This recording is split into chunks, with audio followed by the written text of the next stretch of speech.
Hello, here's my presentation on queen conch. So what is a queen conch? A queen conch is a sea snail that resides in the Caribbean.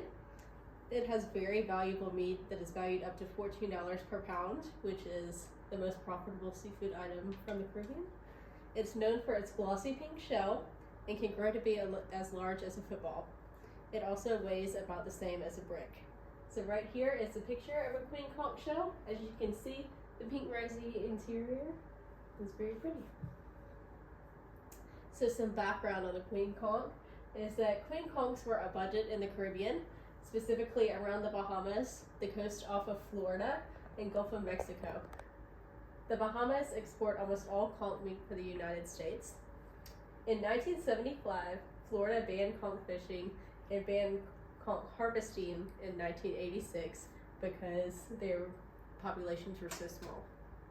And mother queen conch can lay 500,000 eggs in a day, but only 1% of the eggs she lays in a year will survive. Here is a map of the queen conch range. As you can see, it's all the way here. Here's Florida, the Gulf of Mexico, Puerto Rico, all down here, and that's where they live. So what's the problem? The problem is that since queen conchs are so profitable, their populations have declined rapidly to less than the minimum number needed to reproduce. So over here shows a picture of a fisherman digging the meat out of a queen conch shell, and over here is what their meat looks like. So how do we fix this issue?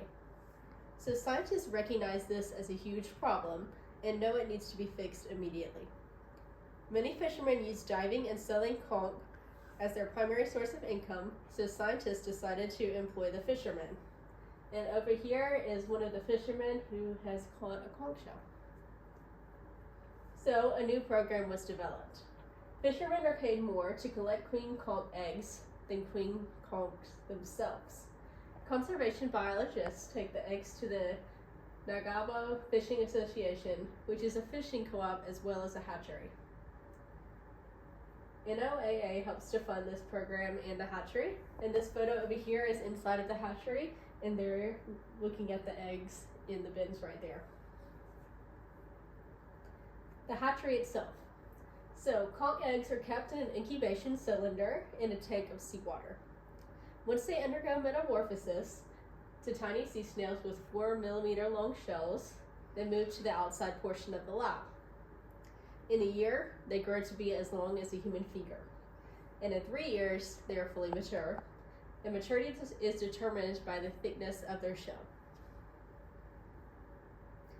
So in 1983, a commercial conch farm opened in Providenciales, where millions of queen conch were raised, and this allowed conch meat to be exported to the United States, as well as the conch being able to reproduce exponentially.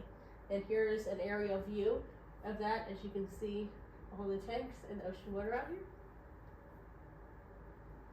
There have been over 10 queen conch hatcheries open that are run by fishermen and community members since this movement has started to really get the conch population up and start using their eggs and using them to reproduce as opposed to killing the conch for their meat.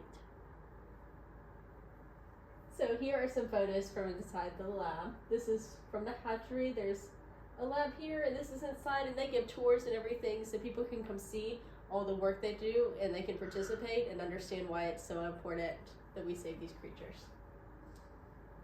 So, queen conch are not out of the woods yet, but with aquaculture and the hatcheries, it is hoped that their species will recover and thrive again. Thank you.